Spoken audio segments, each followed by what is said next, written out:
Good evening. I would like to call to order the September 9th Lake Washington School Board meeting. So please let the record reflect that all board members are present.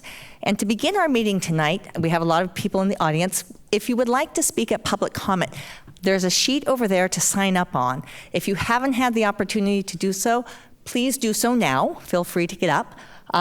Because as we get to public comment, we will just be going through the names that have signed up. So I want to make sure everybody was aware of that at this point in time. So please feel free to sign up, and then we'll collect it. So moving on. At this point, I'll entertain a motion to approve the September 9th agenda. So moved. Second. It has been moved by Director Carlson and seconded by Director Liberty to approve the agenda. All those in favor, please signify by voting aye. Aye. Anyone opposed? Hearing none, motion carries. So Dr. Staven, we're beginning tonight with our host school, so please introduce our presentation. Yes, this is the segment of our agenda where we typically have an individual school presenting, but as is customary at the beginning of the year, we have an opening school report for this evening. So I'm going to ask John Holman, our Deputy Superintendent, to make his introduction and have our report. Excellent. Thank you, Dr. Stavum. And school board, it is true, school did start last week, and we had many, yes, woohoo! We had over 30,000 students show up in our care, and it was a very, very successful week. Here on the screen in front of you is a snapshot from Rosa Parks Elementary on day one of students and families coming in the morning, prepared for school and getting started. By way of introduction, I want to talk to you about our directors of elementary and secondary education. You remember them as directors of school support in the past. We did a bit of an adjustment with their job responsibilities, and so Rick Burton and Sue Ann Sullivan are now providing support for our elementary schools and providing that directorship and leadership to those schools. And Dale Cody and Dr. Matt Livingston are our directors of secondary education, overseeing our middle school and high school programs. And we wanted to present to you the opening of school in pictures tonight as we provide some context around our values and how we're thinking about inducting our students into a new school year. And with that, I will hand it over to Sue Ann. Thank you. Good evening, everyone. So I get to talk to you tonight about how we welcome our new students on the very first day of school. And it's pretty exciting because this is our opportunity to make sure that we convey the message that we value all of them and that they all belong in our school community. We started school on Tuesday with first through 12th graders, and then on Friday we welcomed 2,313 kindergartners. And we know that the actions that we take and the words we say are really critical. And so I'm going to talk to you a little bit about some of the intentional things that were done in our schools.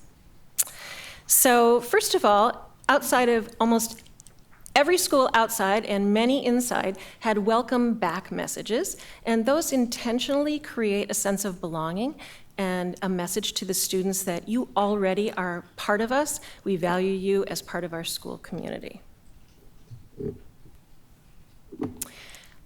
Also, we're real careful about the words that we use. We do that through, we'll talk a little bit more later about how we positively support our behavior in school, and we use positive words all of the time as we're greeting students and families.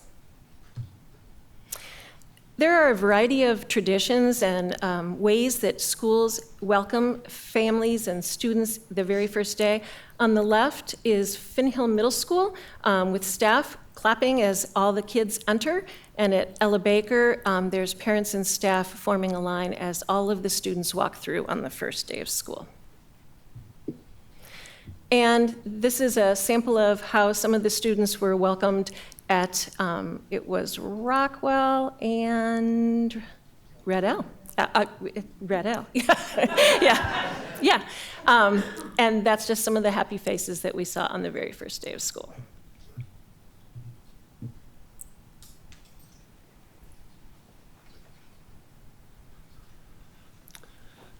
Another one of the focus for all of our schools is to create a safe and inclusive environment for all staff and students. And I know that we're all extremely happy that this is now part of our new strategic plan under the well-being category. And when we think of safe and inclusive, we're talking about physical safety as well as emotional safety, and how schools are very intentional about creating that positive school climate and culture for everybody that's part of that school community. When I arrived at Eastlake High School on the first day, there were about 30, 40 kids outside the front of the school. And of course, my initial thought is, why aren't they in class? And then I realized they were actually with their teacher, and they were writing messages on the entryway to Eastlake so that every student would be welcomed that way. So I wanted to share a couple of those with you. This says, make people feel loved and appreciated by recognizing their EE. I don't know what EE is, but to Eastlake, it must be something that they know because the kid was done writing.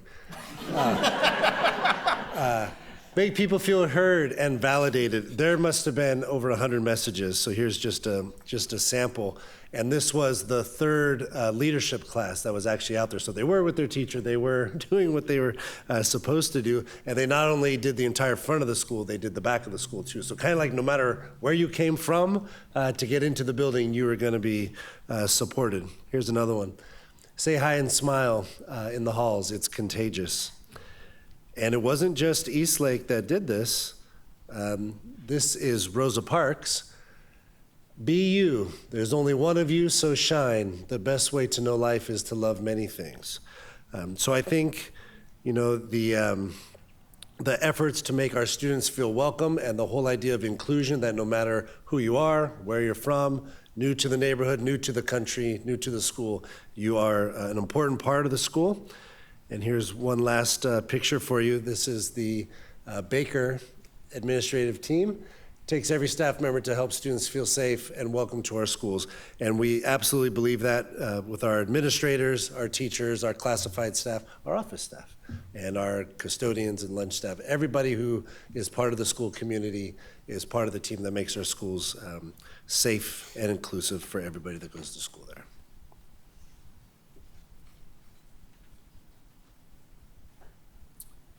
So one of the important things that we do to create and maintain a safe and inclusive environment is really to teach our kids how to be good citizens. And positive behavior intervention and supports, there's an acronym, it's PBIS, which I'm sure you've heard many times. Really the purpose of this is to focus not only on the academics of our students, but to focus on positive behavior and really to create an environment and provide and model clear expectations for our students. We want to have a focus that prevents the development of problem behavior and really creates good citizens. PBIS is a research-based school-wide system. It's not a curriculum, it's a process. It's not a program. It really focuses on the school's ability to teach expectations and support behavior for all students. Simply put, positive behavioral interventions and supports, PBIS, is a way for schools to encourage good behavior. With PBIS, our schools teach kids about behavior just as we would teach them about math and English and science. The focus of PBIS is prevention, not punishment. Here's some pictures here. You see there's a first grade teacher that is teaching some classroom expectations. We've got a PE teacher that's talking to her students about expectations in that part of the school and in that classroom. That looks like a commons area over there where somebody's teaching students about how they should behave and how they should act in that environment. Here's Kirkland Middle School students. And that's the first day of school, and they're receiving some instruction on what are the expectations at Kirkland Middle School. And it's there's large group instruction, and you'll also see that there's opportunities for small group instruction. That is a student who is a student mentor who's teaching. She's an 8th grader. She's teaching new 6th graders about the expectations, it looks like, of hallway behavior at the school. And that really, the first week of school and beyond, we've spent a lot of time, and our staff has spent a lot of time teaching about behavior expectations and really what it's like to be a good citizen at the school. There's another example of a sign of hallway expectations at Rose Hill Elementary School. And as you traveled through the schools this past week, you'd see classified staff, teachers, administrators in different parts of the building teaching students about, what we do in this part of the building and what we expect. You'll often see in all of our schools, there's like a motto, and this is an example from Timberline Middle School.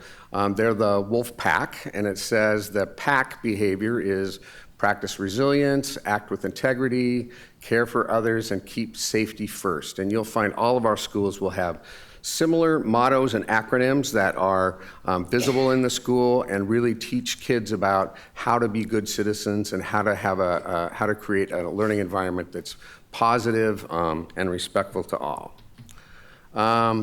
Another part of PBIS is really encouraging and recognizing good behavior. Here's a picture of in the office at Robert Frost Elementary. They hand out, like many of our schools, hand out recognitions that are verbal and written to students that are exhibiting good behavior, and they are recognized individually.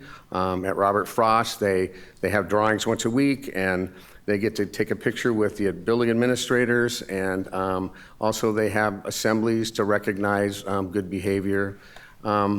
Again, behavior and citizenship is just as important as academics in really preparing our graduates for personal success. So yeah, a lot of good stuff happening this past week and will continue to happen throughout the school year.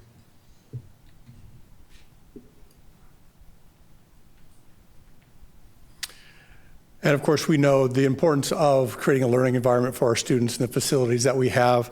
In my portion, I want to talk a little bit about the new schools and spaces that are being built.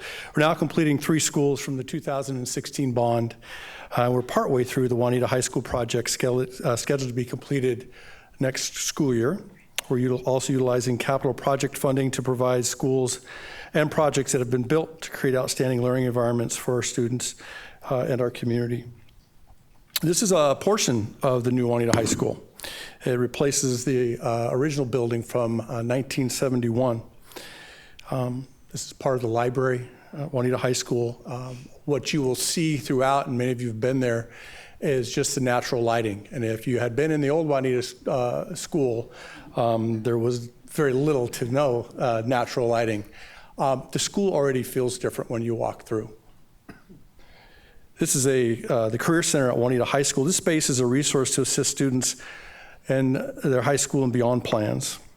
This is part of the Commons at Juanita High School. These students make up one group in a rotation to orient students to new spaces, processes, and procedures, occupying a new building. In fact, they took some time here to talk about their PBIS as they rotated through in this space. Timberline Middle School, a beautiful building. As you can't see, I'm going to tell you that the upper space is the library, the lower space is the office. And here are the students arriving bright and early at Timberline Middle School on the first day of school. Of course, we have shared instructional areas that are outfitted with furniture and that's inviting to students and encouraging collaboration. Learning a new school takes time and a whole staff effort. Timberline is a brand new school with a brand new identity, a brand new culture, and a brand new promise. This is a new building that replaces a former building at Kirk Elementary School. I know when I drove by a couple of weeks ago, I wasn't sure it was going to be able to open just by the road view. But they have it open, and they had a great opening there as well. Teaching and learning starting on the very first day at Kirk. Why are we showing you pictures of students eating lunch? Well, this is the first time that Kirk students got to eat lunch outside of their classroom. They actually had a cafeteria, and we know that just building community helps with the community of learners there. A new playground at Kirk, a collaboration between the district and the PTSA in terms of how they funded the playground. Brand new Margaret Mead Elementary School replacing their old building, showing flexible spacing for small groups of students and combinations of classes to be able to work together. is another location displaying flexible spaces for students and staff. And converting spaces into classrooms at Eastlake High School and other locations around our district. Just an example of how support services helps to prepare our schools for students. There's hundreds of examples of the work project support services does throughout the year in support of our students. I want to thank you again to our community that have allowed these beautiful spaces to be built. And we share with our community in many different ways how we celebrate and accomplish that first day of school. Here's a post on the certified Hadeen Alcott principal Instagram account where he lets families know that it was a wonderful day and they can't wait to see the kids the next day. And we can't thank every one of our employees enough for the absolute hard work and effort it takes to prepare everything to actually make the first day of school successful for kids. And that's what this is all about, is kids coming to school feeling positive, feeling welcome, feeling safe, and like they actually have a place where they can come to their learning and be themselves. And so it was a very successful first week, and we know it's going to be a successful school year.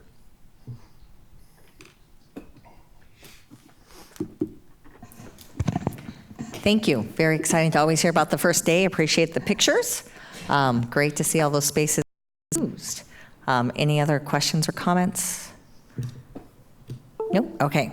With that, we will move on to public comment.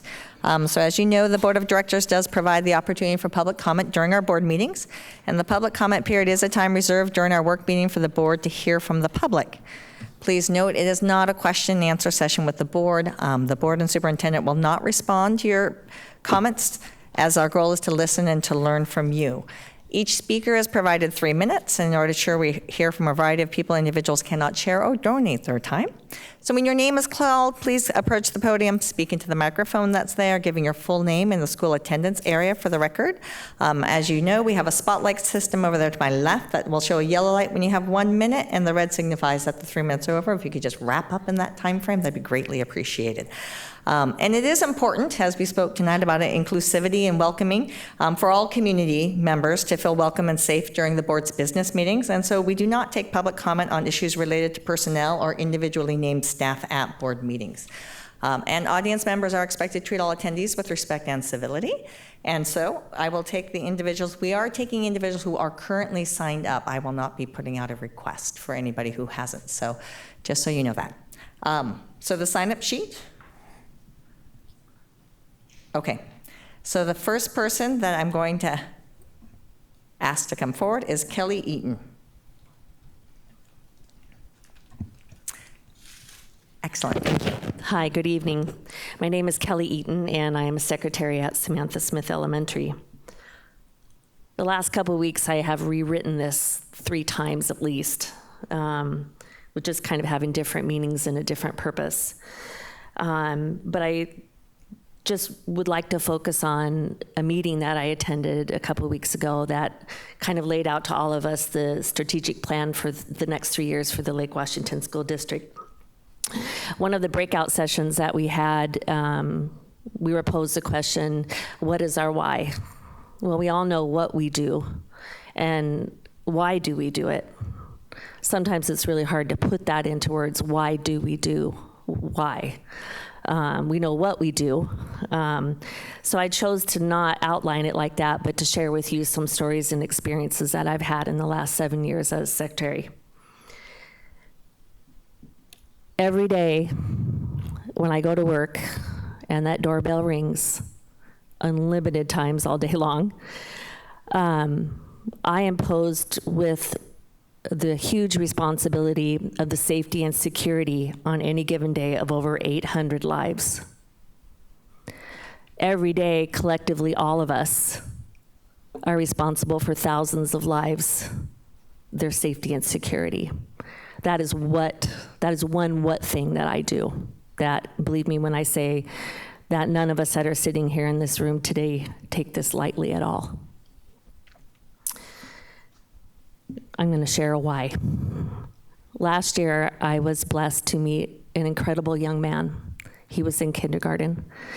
Our visit started with him coming to the office fleeting in, saying hi. He's hopping, skipping around. He's just happy. And he is the kind of young man that the minute you look at him, the light and joy, and you can't help but capture that. And he brings out that joy and life in me every single day. Our visits were very casual. He was like, hi, he wanted to look at this, he wanted to look at that, and most of the times it was in transition from one classroom to another.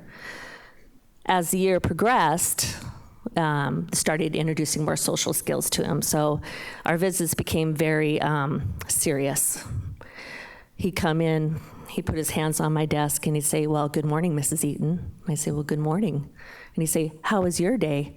And may I say that we had only been about 10 minutes in session.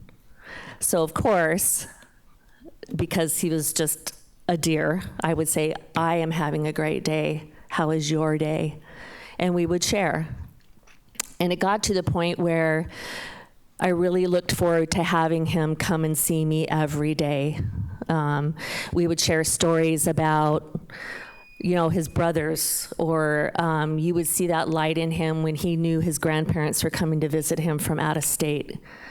To just me sharing stories of a vacation when I went on Yellowstone and he wanted to see pictures of animals, and so sharing that with him. My whole purpose was validated because of my why, because I realized that he was my why and I was his.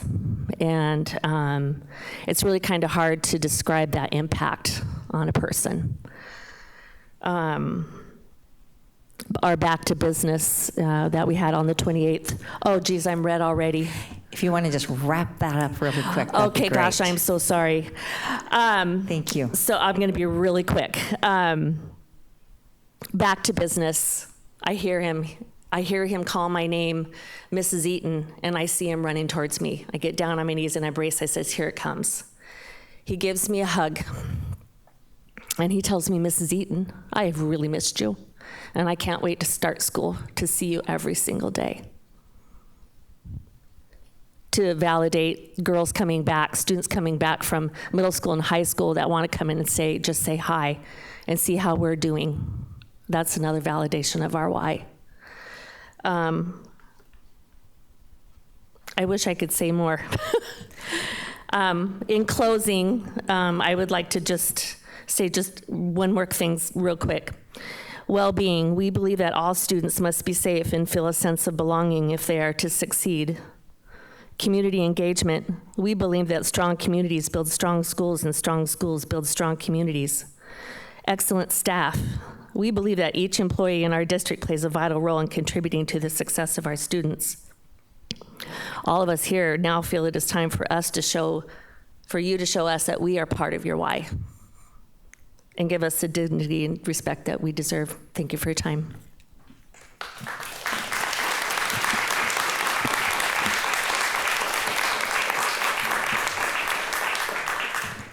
So the next individual I have signed up is Rolf Nelson.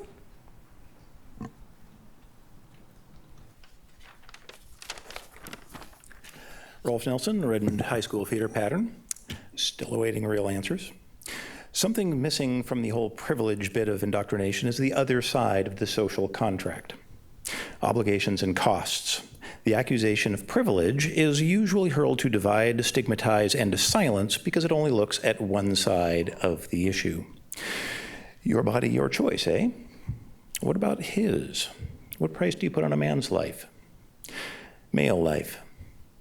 How much is it worth to a female to let men die for her and her daughters that they might live? Just consider the one issue of conscription, the draft. Men are expected to be willing to die for their family, to die for you and the nation. They are expendable. They always have been. At Cannae, Hannibal killed more than 70,000 Roman men defending the empire. At Verdun, the battle raged for more than 300 days, and more than 700,000 men died to machine guns and gas.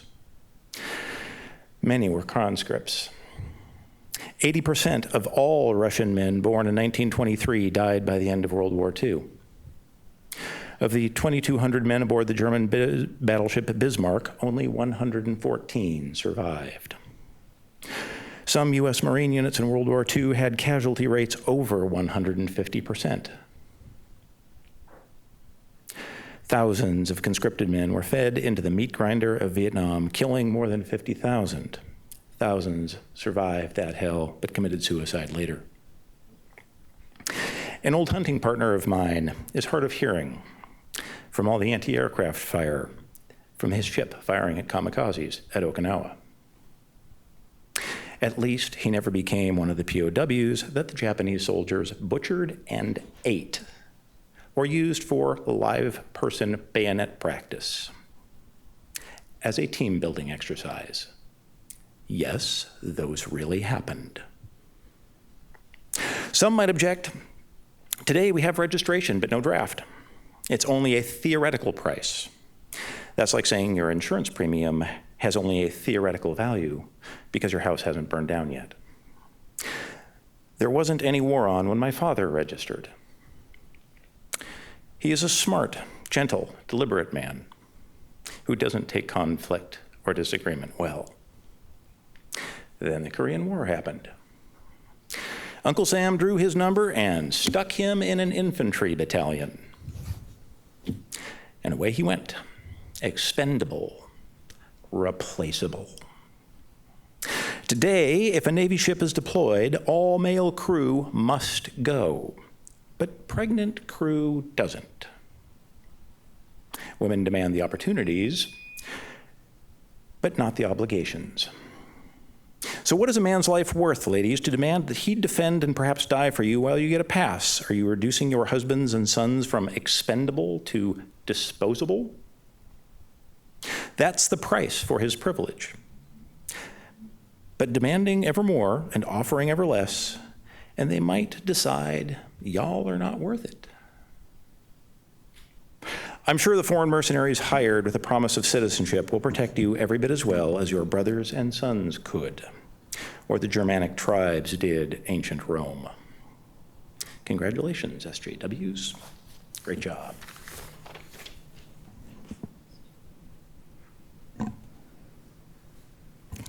Okay, so the next individual we have signed up is Molly Van Mishke Kalande, and I apologize if I did not pronounce your name correctly.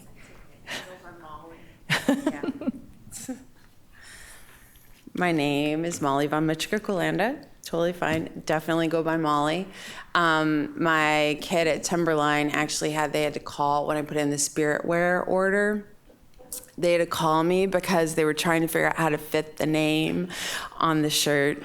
We went by VMC. That's what we go by, VMC.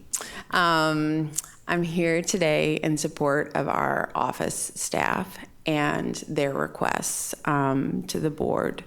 And I'm sad and confused at why we're at this place that we are. A saying that I really appreciate, that I quote a lot from JFK, is that a rising tide lifts all boats. And right now, in this area and in our neighborhoods where we live, we have a rising tide. Microsoft has multi-billion-dollar renovations down the road. We have Facebook coming in on Willows, Google staunchly entrenched in Kirkland. This is a booming economy, and I worry that we have some boats that are sinking and that we're letting them sink. And I have to say I was really, really pleased to see the presentation about all of our new schools and the wonderful opportunities that we have for our students there. And I couldn't help but feel, sitting in the audience with the people here, what the extreme disconnect that we have in how we compensate them and how we're providing for our students. And that disconnect is what's so concerning to me, because our office staff are the people who set the tone, who run. So, we think about all of these phrases that we had around positive and respectful for all, creating outstanding learning environments, Those are the things that we all stand for. Those are the things, this is why our staff shows up every day in the way they do and at all events and helping in every way they can to make our kids better, to make our lives better, to make our communities better. And it makes me sad that we would think about risking that at all, because I feel like the conversation that we're having today is actually how we can replace them and get rid of them by suggesting that they're worth a lesser value than we're holding ourselves accountable to. So that rising tide lifting all boats, right? I can't help think about how high tech our schools are, so beautiful now, and they look like a mini Microsoft. But how are we compensating that staff? I asked today on social media for validation for input from parents on what the staff has meant to them, and the stories are flooding in. I think the best example for us, especially at Wilder, is the example of Mr. Chad. He's our janitor. And he was we posted on the Lake Washington Facebook site, the day he left, he decided he needed to go to Redmond High School to take a night janitorial job. The outrage and extreme distress of the students, they came to him with poems and flowers and tears, and because he embodies our school spirit and what our school's all about. He has jokes, he has high fives, he has a special day on Friday ceremony that he does with the kids. He's our janitor, and it doesn't matter what his role is because he's such a part of our school community. So I would leave you with thinking about what it's really going to take to lift all boats together as this tide rises for our community. Thank you. Thank you.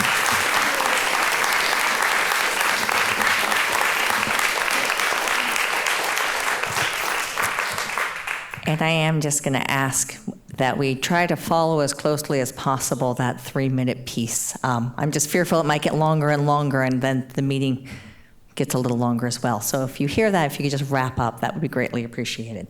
So the next person I have is Diane Devlin Thompson. No. Okay. So then I have Peg. Thank you. Jadiger.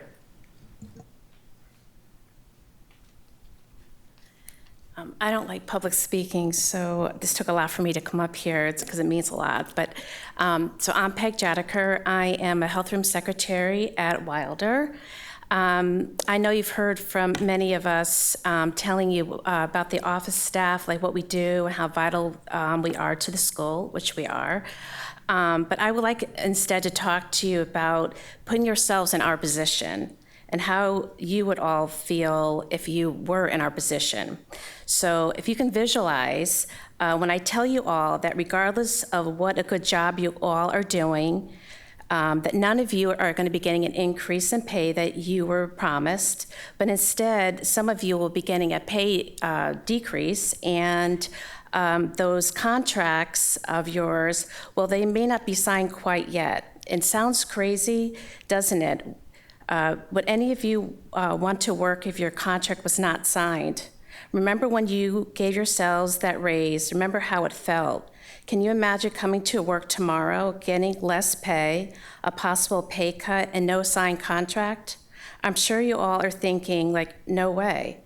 And we all would agree with you. So why would you think it would be okay for us? And yet, here we are again, asking you all to do the right thing. We work for one of the largest school districts in the state of Washington. We should be the leader of the other districts, not the one falling behind. We should show the other districts that we are valued and that we are taken care of. We get pay increases that we're promised, and certainly not get any pay cuts instead. That our contracts mean something and not have to be asked over and over again to be signed. I've met some amazing people in our Lake Washington School District. I have met some here at the district office, some from other schools, talked to others on the phone. They are good people. You don't want to lose them. You need them. As I tell the kids who come into my office to see me, treat others as you would want to be treated. And you know what? That also applies here. And I did want to quote some of the things that were said earlier in this meeting today. Make people feel heard and validated. And also, it takes every staff member to keep students to feel safe and welcomed. Thank you.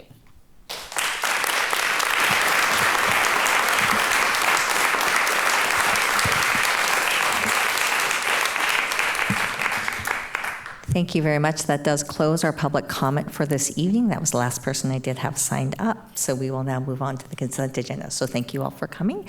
You are welcome to stay. We have a few other exciting things on the agenda. Student voice should be good. And from here, we're going to move on to our consent agenda. So the next item is the approval of the consent agenda, and I will now entertain a motion to approve the consent agenda. Director Stewart? I'd like to withdraw and put in, just for clarity and for openness, the new org chart, just so people really understand it. You want to pull something from the consent agenda? I would like to have it removed from the consent agenda. Oh, okay. Okay. Then we will go ahead and put that down. We'll put that as the first item of business on the non-consent agenda and go forward from there. So going forward, I would entertain a motion to approve the consent agenda with the amendment of removing the organizational chart from it. Move approval is amended. Second.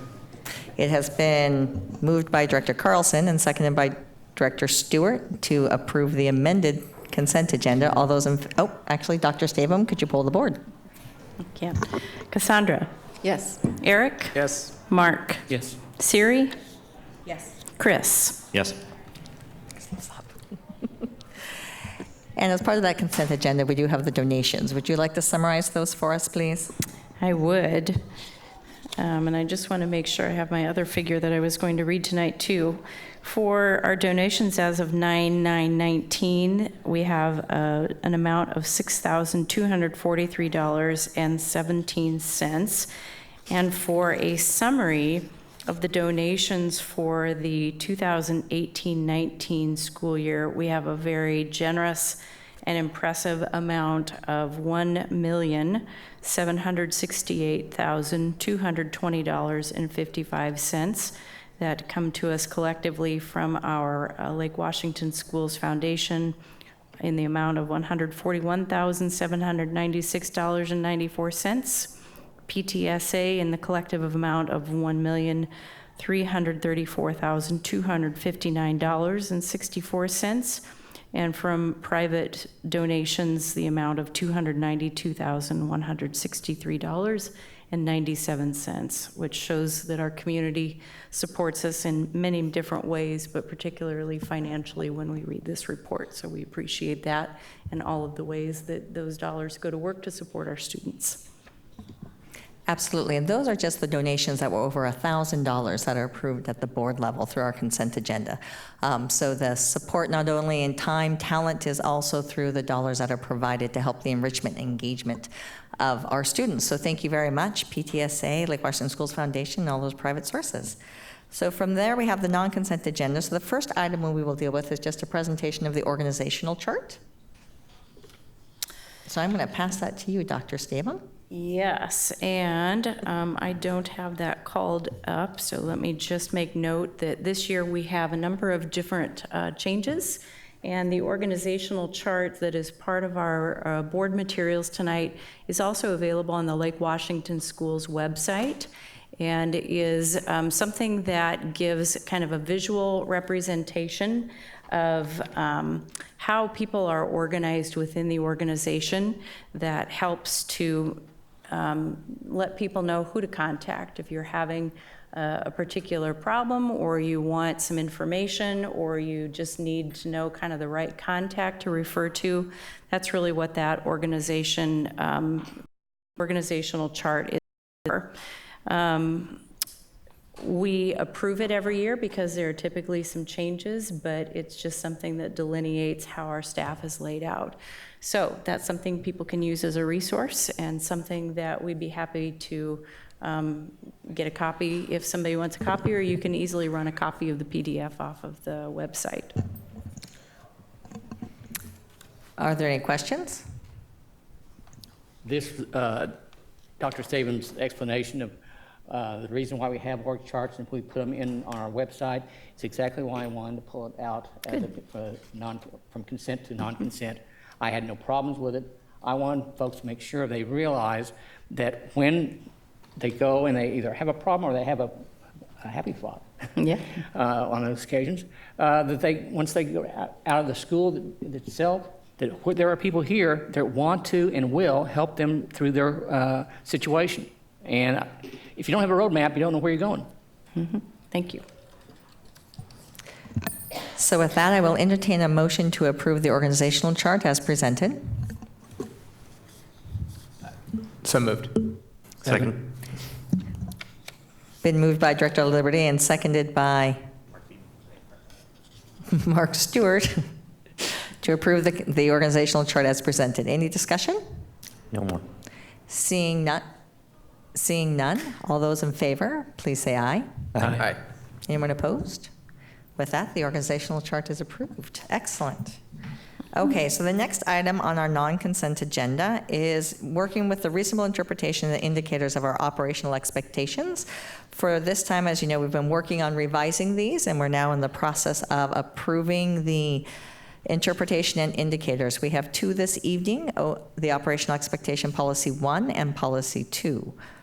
So with that, we will start with Operational Expectation Policy 1 of Global Operations Expectations. So Dr. Stevem. Yep, these are the first two being brought to the board after reviewing these, and these two had minor changes. We're still working on OE 3 and 4 to get those into the right shape. But this covers OE1, the global operational expectation, and OE2, which deals with the emergency superintendent succession. So these are being presented tonight for board approval of the reasonable interpretation and indicator as set forth in those documents. Are there any questions for Dr. Stevem in regards to the operational expectations? Okay, seeing none, then I will accept a motion to approve OE1 and OE2 as presented. Move approval as presented. Second. Been moved by Director Carlson and seconded by Director Liberty to approve the two OEs as presented. Any further discussion?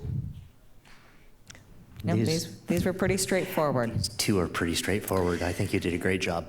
Okay, so from that, then I will take a vote. All those in favor of approving them as presented, say aye. Aye. Anyone opposed? With that, we have just now started the official approval process of the operational expectations, so that's great. And from there, we have moved up the legislative update. So actually, Director Liberty, you will be on now. Excellent. The board at our study session this evening discussed both our legislative priorities for the upcoming statewide director meeting that's at the end of the month. We will be presenting and approving those priorities at our next board meeting. In addition to that, we began discussing what the board's focus areas would be for the upcoming short legislative session. While there's no proposal yet for the board to adopt, I did want to report out to the community that the board has discussed as four potential focus areas. The first being changes to the school employee benefit bargaining program, which costs our district and all other districts a significant amount of money annually and takes away from other programming. Two, changes to or increases to the multiplier that the state uses to award funding for special education. Three is additional funding for social and emotional programs. And four, did I get my orders? Thank you very much. Increased funding for school construction. As anyone who has been a part of our district for any period of time knows, that is a major priority for our district. So we'll be continuing to work through those, and we will, at a future meeting, be having a formal proposal for our platform for the upcoming session. Director Sage. Did you mean the school employees benefits board as far as health care and that type of? That's right. And I guess I should, yeah, right. I suppose those are just words. Let me put a little bit on that. And Barbara, if you could jump in to give an idea of how much that's cost. I want to make sure I'm accurate. Actually, if you could report out how much that costs our district, I'll just briefly explain why it's an important part for our district. Thanks. Put her on the spot. So you know what, rather than me just sort of maybe inaccurately, let's just kick it to Barbara. So the School Employee Benefits Board was established by the legislature to move school district employees, right? Currently, school district employees each have their own benefit plans, each individual district. So the legislature in the last legislative session created the School Employee Benefits Board, and then effective January 1st, 2020, all employees will go to a state benefit program. So the medical coverage, dental, all your health care plans will be run by the state organization. So while the legislature did increase funding for health benefits, the costs are going up higher than the state provided funding for. So we're anticipating around a $5 million increase in costs due to movement to this School Employee Benefits Board. Yep, and the board's position, the board's interest is that if the state is going to mandate those increased costs, that they should be paying for them as well. And is this still something where they're talking about taking SEB and just basically duplicating PEB, the Public Employee Benefit Board? Mm-hmm. They are still in the rulemaking process. I'm not 100% familiar with all the PEB rules, but my understanding is many of the PEB rules and processes they are implementing for SEB because it is what they know and what they're experienced with. Exactly. I mean, historically, this is something where we've had things like the university system. We've had public employee benefits. They're negotiated at a statewide level. Makes it fairly efficient. We have a lot of people under the same umbrella. The idea at the state level was, hey, why don't we do that for teachers as well, which is a great idea until you actually get down to the nitty-gritty. And so hopefully in the short session, they're going to figure out a little bit more about the unfunded mandate that they accidentally introduced for us within SEB. Excellent. Thank you. Any other questions for Director Liberty? I just wanted to reiterate that the state came up with this program, and so it's up to us when there's a shortfall to make up that money, and it sounds like it's about $5 million that we need to come up with locally from the district level. Yes. Okay, so that's great. We'll continue that work with the Ledge Assembly at the end of the month with WASDA, where we go over those positions as well. And then we'll continue with those legislative priorities coming forward in another board meeting. So from that, I'm going to turn it over to Dr. Staven, who will move on to the superintendent report. And I think we have a guest speaker this evening as well. So this should be great. This will be a follow-up on some of the work we had talked about and wanting to incorporate student voice a little stronger. So yes, so we are going back to where some of this started with a visit to a board meeting. One of our students, Jenna Yuan, and Jenna is here this evening. And we've actually been doing some work over the summer because I think one of the things that is most valuable is when students express interest, that they also have an opportunity to follow up with some action. And so you have a report that Jenna has worked on over the summer, and we have some beginning plans in place that she's going to talk about. And so tonight I've asked her to join us, and she's probably going to make a few guest appearances here over the next couple of months, because this is something that Jenna has been interested in for quite some time. Just for some context, we know that our schools have really good mechanisms in place for how they work with students and do a variety of things, from student organizations to surveys, focus groups, all of those things that help to inform our schools.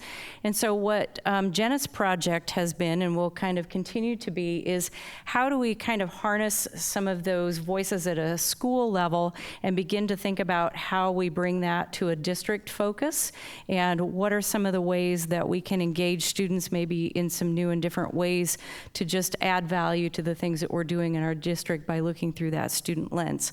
So I am so pleased to welcome Jenna. She proves that high school seniors are college and career ready, because the writing and the things that she has produced have just been very high quality. She's a great thinker, and she's just a lot of fun. So Jenna's going to give you her presentation.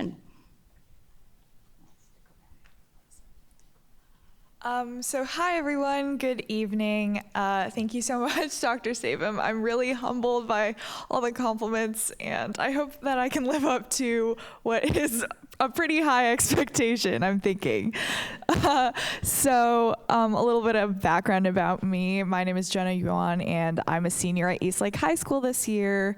Yay, go Wolves, Wispus. I've been in the district since kindergarten. I went to Samantha Smith Elementary School, Rachel Carson Elementary, and then Redmond Middle School, and now I'm at Eastlake. And I love the district. I love education. I maybe want to be a teacher someday and work in education. So this has just been an incredible opportunity, and I'm so grateful for, I guess, the opportunity to bring my voice to a district level.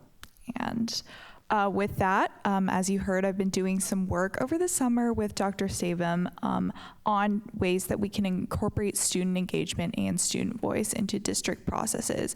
I believe very firmly that student engagement and student voice can not only improve district policies and procedures, but also provide students with the opportunity to build crucial leadership and communication skills, which are critical to their future development and their success in the workforce. And so this will be a short update on models that I've been working on, a couple of examples and key guiding principles of what I've been doing, and hopefully should give you some insight into my work. So starting off, I think the concept of student voice in a bubble is something that is not often thought about in context of sort of what role each stakeholder plays. So this is a logic model developed by Dana Mitra, who is one of the key and leading researchers in the field. And when thinking about student voice, obviously there are two stakeholders. There are the students themselves, and then other people who have interests and insight into the way students learn. So administrators, parents, educators, and a variety of groups, basically. And so in this model, you'll see two very separate and different sides. The first one is where students are a vessel, and basically governance and regulations are completely controlled by adults, which indicates a total lack of youth voice and participation. On the other side, you have autonomy, which is where youth have a complete say over everything they're doing. It's basically complete anarchy, and there's no regulation, no insight, no oversight altogether. So obviously neither of these models are desirable. What Mitra says we should look towards is a pluralistic model where adults and students work together to combine insight that they both have, adults obviously from their years of working in the field, experience, and students from their experience being in educational systems and actually being the stakeholders who are affected by changes in educational policy and practice. And so I'm going to go through 5 essential elements of meaningful student engagement now. So when thinking about ways in which we can make student engagement not only sort of something that is implemented but never followed through with, something that is only sort of as like students as sort of representatives but without any meaningful say in work, we have to think about principles that we should keep in mind when implementing student voice work. So the first one is that all student engagement and student voice work should be informed, aka justified with rigorous research into the best ways students learn, both psychological insights into social sciences and social factors of the context of our district, as well as modeled on empirical best practice. So what are other school districts in the area, outside of the area, which are similar in size, demographics, doing to implement student engagement work? The second one is that it is accessible, and this can look like a variety of different things. First, that it's accessible time-wise, transportation-wise to students so they are actually physically able to participate. And second, which is perhaps less concrete, but that it's accessible to students who represent all groups of our district. So something that Dr. Stavum and I really found in our work was that specifically, the same type of students tend to be involved whenever insights to student feedback are found. So these are students who are already involved in lots of AP courses, who may be in leadership classes, who are more likely to seek out those opportunities, but may not be representative of what the entire student body of the district looks like as a whole. So a key question that we really asked was, how can we get these students who represent the everyman of our district to step up and give feedback that is truly representative and then the most useful? The third key principle was sustainability. So any program or policy should be implemented in a way which is able to be carried out over time and doesn't detract from student learning. So nothing that takes away from class time, nothing that leans toward the anarchy portion of the scale, which interferes with teachers, educators' ability to do their jobs. And also the ability to track progress, set long-term goals, and the like. The fourth principle is authentic, in that any student input should be well-intentioned and sincere, and that student feedback should be taken seriously, and also that student contributions should be transparent. So students should know where exactly their feedback is going, what changes are being made, and so they can feel like their opinions and voices matter. And the fifth one is that any policy or program implemented should obviously be effective. It should be able to achieve what goals you have in mind, which are basically not only to improve policies and programs, but also hopefully give students some skills that are important to their futures. And so now I have a very, very brief summary of recommendations. So here you'll see another logic model that relates to the levels of student voice programming. So the sort of concept here is that the bottom levels are support for the top levels. So the first one is being heard, and that's just showing students that their opinions and voices are meaningful, in which case they will feel like they can engage because they feel like their opinions matter and that it is worthwhile and worth their time to do. Specific ways in which this could be possible are things like meetings between students and district decision makers, to lend a sense of transparency between what the district is doing and what students are doing, which can often feel very detached. A lot of students don't even know their school administrators, much less who's working in the district. Other ways are providing resources, making information about things like testifying at school board meetings, about engaging with community and student organizations, easily accessible. The second level is obviously collaborating with adults. So once students feel like they can provide meaningful insight and they have the capacity to, the second level is making sure that they're collaborating with the people already involved who are adults. So this is making sure that their work is sustainable, it's pragmatic. It reflects the interests of not only themselves, but also adult stakeholders as well. So this looks like things like providing transparency on how school policies are created, and things like dress code and things like discipline policy, which might not give them opportunities to change it, but gives them the opportunity to listen and hear how these are made so they can understand them better, and so that they can sort of, respect the work that adults have put into in creating policies. Another method is creating student voice committees and clubs. This has notably been done in the Chicago Public School District to a very successful level, obviously one of the biggest school districts in the nation.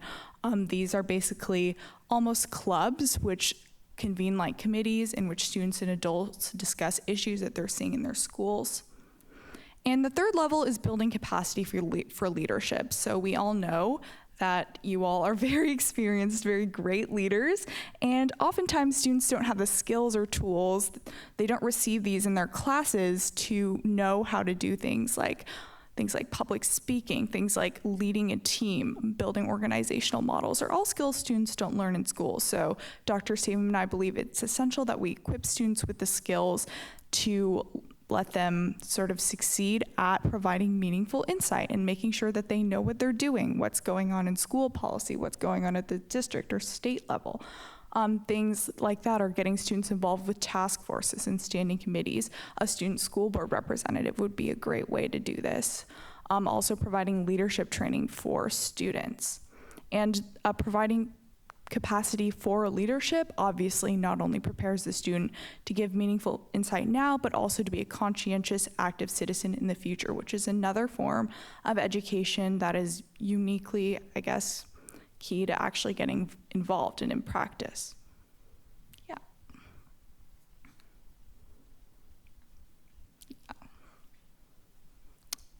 So I guess that's it. Does anyone have any questions? Oh yeah. Oh, definitely. Oh yeah, of course. So next steps is I'm currently talking with Mr. Beatty, who's the principal of my school at Eastlake, and we're looking at doing a feedback program with thought exchange. So looking at what students at my school are thinking about sort of as a pilot measure. And we're going to see how that goes and potentially plan out next steps to extend on a wider scale and also to apply that feedback in a meaningful and effective way. And then possibly next summer. Yeah. Oh, sorry. Oh, yeah. And then the other thing that is currently in action is we are looking at collaborating with Launch, which is an organization in Nebraska. Yeah. Nationwide. Yeah. I think headquartered in Nebraska. Yeah, that provides leadership training to middle and high school students, teaching them those skills like effective communication in a team setting, how to be a team leader, how to manage your time correctly, things like that, which are all necessary to be able to provide effective insight to work on a team. And that's another step that we're looking towards taking to not only allow students an opportunity to provide be leaders on a school level, but also equip them to create broader change in the future. Yeah. I'll switch places with you. For sure. Yeah, just for some additional context, we're looking at that leadership portion. That's one example that we're factoring in. We also have some teachers that are doing some really awesome things in our district that have indicated some interest in designing a summer opportunity. One of the things that we've focused on is how do we bring kids from all of our high schools and middle schools potentially together, kind of around that common district voice. But we want to start where Jenna is right now with her interest and replicating some things that then we can begin to build out at our other schools when we kind of give some initial steps a try. And so that's kind of next steps, but alongside of that, I've asked Jenna if she will also speak to some of our district administrators over the next couple months, because as we think about student voice, we think about it kind of as a voice back to what happens in our schools, but we also have a lot of departments that support the work in our schools, and thinking about what's a student experience when they're eating lunch, what's a student experience as they ride to and from school in district transportation, what's a student experience where there's value and a voice for before and after school opportunities. So we know there's a lot of ways to infuse the voices that we have, and so what we're focusing on right now are what are some really great mechanisms for doing that, and then how do we bring what we find and what we hear in those voices in a purposeful way back to the board, to the community, to our administrators, and then get a nice system in place for how we do that regularly and with sustainability, which we know is one of those factors that's important in how we develop this work. So any additional questions for Jenna or for me? Can you just give Jenna a hand for public speaking? Oh my gosh.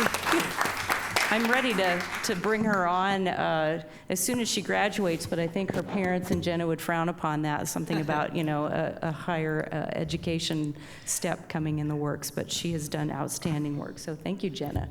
We look forward to the ways you're going to leave a legacy here in our district.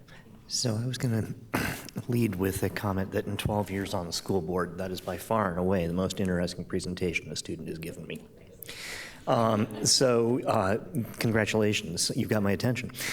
I have a number of questions, but the very first one is, how much longer have we got you for? You're planning to graduate, right? Yeah. And you're currently a senior? Yeah. Okay, so let's assume 9 months. Jana, can you do me a favor and just step up to the microphone so we can make sure other people can hear you? Yes, I'm very too. sorry, but Thank we're you. actually on TV here, and they can't hear you if you don't talk to the microphone. Oh, there's 6 people, okay. Yeah, a few spouses. Anyway, but yes, so if you've got 9 months as a framework here, I've got a couple of suggestions on where, as a student, I mean, I know you've got great guidance from our superintendent, and I really respect that. But the main thing when you're saying something like accessibility and sustainability in this context is really important. You're gonna graduate. Who's the next kid? Building that framework so that there is a next kid is the key to all of this, because it always will be a next kid. Maybe we'll get them as sophomores, have them for 3 years. The odds are low for that. I'd guess it's mostly juniors and seniors that'll be engaged in this sort of thing. So it's going to be a constantly rotating cast. But so that leads to things like when you're talking about an advocacy resource library, libraries are great. It's the advocacy resource team. That institutional knowledge lives in your heads, not in books. That's much more valuable to transmit that culture of how these things work. And so I'm very pleased with this. Now, the other thing is, Siri, our board president, is fabulous at thinking in terms of structures, but it's hard to get people excited about, let's build better committees.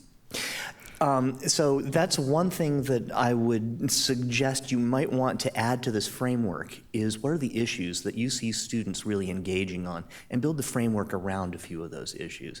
Because I'm not seeing things like ecological sustainability, green building, around student opportunity, things that kids actually are passionate about will help you engage that community. So I'm very pleased with what you've done. I'm really just trying to provide you with a couple of suggestions from someone who's completely naive, did not know you were doing this. This is all new to me tonight. Very excited about it, and things that you might be able to improve even further. So thank you again. Yeah, definitely. Really appreciate that. I think that's really good insight. And I know that we already have like a bunch of students who are really interested, who are working in different community groups on different issues. So that's definitely something to think about and consider going forward. Great. Director Sage?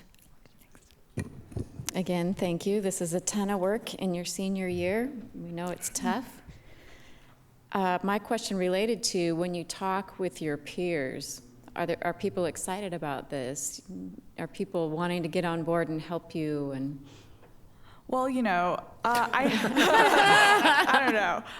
I guess we'll see. I think conversation with the students I interact with every day, my direct peers, so to speak, at Eastlake, the feedback session I think we have coming up with Thought Exchange will be a great temperature gauge for that.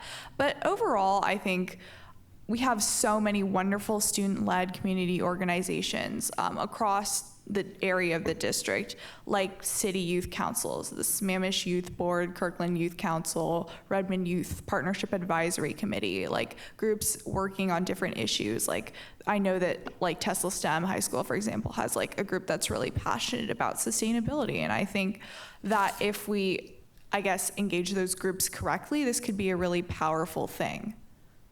It's great to see you looking at a big picture. Thank you. As I recall from your last presentation, aren't you a debate student? Yeah, I am. Okay. This makes a great case for why we should have debate classes and forensic presentation classes. It's the organization to make a 5-minute presentation on a 30-minute notice. It's all a prep for the rest of your life. And I'm glad that you're in the debate club. I just wish we had debate classes for you. Hint? Hint? Not subtle. Yeah. Director of Liberty? I don't have any advice. Thank you so much for coming. I really appreciated hearing your presentation, and thank you for sharing with us. Yeah. It was wonderful. Thank you so much for the opportunity to present. I think this is like super rare to have the attention of like a school board, of the superintendent, and I'm so grateful for this opportunity. And I hope that like I can make a change for the students in our district. And so I would just like to continue to voice the thank you. I had the opportunity to meet with Jenna for about an hour and discussing what her experience and things was, and it was clear she has a lot of really great ideas and talents. Student voice has definitely been something that has been talked about for a period of time, but we hadn't gotten to the point where we acted upon that. So it's exciting to have that piece coming down. I'm very excited by all the different components and the different pieces you have in there to do so. That's fabulous. The one piece that I would continue to look, and I don't know, as you've done your research and looked at things, is what are some of the ways that the board can more effectively integrate with students? We know of student board reps. I know of different ways of that it's done. So that would be a piece that I think I would love to hear sort of what your experience is and what's coming from that. I know you're working with the legislature on that committee as well. So there's a variety of different things, because as we do our results, and I think about as we talk about our academic and what do our students need, that's a place where I see student voice being very key, that maybe those need to be changed as we speak to our students. So is there a systematic way that we can really build those things in to help inform that big level policy that we're working with? So hopefully you can dig into that while you're hanging out too, and it'd be great to hear more. Well, that's okay. Yeah, well, there. Maybe it can be a research project for one of those AP classes. Yeah, definitely. I think that, yeah, this definitely on the first, I guess, topic, the more recent, this definitely intersects with a lot of my academic interests, what I'm doing in like English. I was just doing AP Gov homework over there, and this was like a great insight into, I was reading the Federalist Papers, and so like this sort of definitely intersects with a lot of the stuff I'm doing in school, which I guess speaks a lot to like Washington school districts, like I guess the ability of the curriculum to prepare students to do things like this. And then on the second aspect, or the school board aspect, I think that it's definitely, I guess, important to consider, and I think it's really important that student voice be integrated into all areas of governance in the district, because it does inform, like, obviously, every person's work in the district, not only teachers, also administrators, the school board, the superintendent. So that's definitely something I will look into going forward, and thank you for the suggestion and feedback. Oh, we have one more question for you, Jenna. Might suggest, I've been in the classrooms a lot the last few years with my son's service dog, and I've noticed you have your accelerated students, if you will, you have special needs students, and you've got a class, if you will, that are invisible. It's the B, the C students. They're doing their homework, they're showing up every day, they're not getting in trouble, and they pass through the school system invisible. And I think, for me, at that time frame, because that was me, was to have to work on forensics, to work on this kind of a problem or a project that you're working on. I think would be great to be able to involve some of the kids that maybe not the club kids. I know they're harder to find, but I would encourage you to do so. I'd also encourage you to try and work with the special needs students too, to include them in this process. Definitely. That's definitely been a big part of what Dr. Stavum and I have been considering, is how do we get that like everyman student, that regular student, to show up and to provide like their insight, their feedback into like what is truly going on in our schools. A lot of the time, current structures, which are great and which teachers are doing a great job at implementing, often only attract like leadership students, like students who are more inclined to get involved. And I think it's really important that we not only seek out those students, but we also provide them with the skills so they can effectively articulate and communicate their issues, perspectives, solutions, opinions. Director Carlson. You mentioned AP government. Outside of AP government, do we have other citizenship classes that would be the every kid classes? The reason I ask is that my senior, who came home from his first day of AP government, very excited about all of the stuff that they were doing, and his teacher had suggested that they try to draft a bill and get it introduced in Olympia. Well, that's fun, but actually in terms of reviewing policy and stuff, that's something perhaps the local policy they could tackle would be stuff that we may have drafted. Anyway, it's just something that occurred to me. Exactly. So just something that occurred that might make, yeah, it would be fun to see their reasonable interpretation, I'll say. So just a quick evaluation of what you have done. So my question would be, you've worked the summer and done this. Would you recommend this to other students to have something? If this is a good system in which to incorporate students, should we provide other opportunities for students to do a similar? Oh yeah, for sure. I think that like just the iterative process of doing this was so helpful in informing my knowledge of like not only what goes on in the district, because before I'll like readily admit that I honestly had no idea, like what does the superintendent do? What does the school board do? Like how are district policies like created? How are they determined? I think that just the process of this was really helpful in informing me about those things. And not only just that, but also like the act of writing a research report is obviously something that we learn in school, but I think the character of this report is something that isn't often learned. You see the 5-paragraph essay taught, but you don't often see sort of research that applies to real world issues in which students will need if they need to make informed decisions about things like voting, about like decisions like taxes that they'll make in their lives. This sort of research of like self-initiating on an issue is so important and so critical, and I'm grateful that I got the opportunity to do it. Well, thank you very much. I appreciate all your time and effort and look forward to the continued work that's going forward. This is exciting. Yes. That's all. And your comments at the end also was a great foundation for why we ought to have a journalism program too, but that's okay. Yeah, definitely. Okay. Thank you so much for having me again. Yes, thank you. Okay, well, that was fabulous. Thank you for providing that opportunity, and look forward to seeing what else comes out of that, and that we've started down the path of student voice. And yes, Director Sage. And if you have more of that AP government homework, don't feel that you have to stay.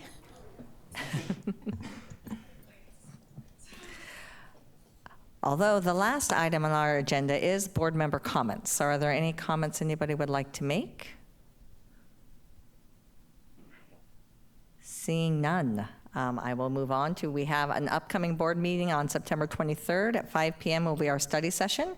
We'll be doing 4 different operational expectations there, as well as a legislative connection, and then we will have our board meeting following that at 7 p.m. So with that, I will now entertain a motion to adjourn. So moved. Second. Been moved by Director Carlson, seconded by Director Liberty to adjourn the meeting. All those in favor, say aye. Aye. Anyone opposed? All right. Motion carries. Meeting is adjourned.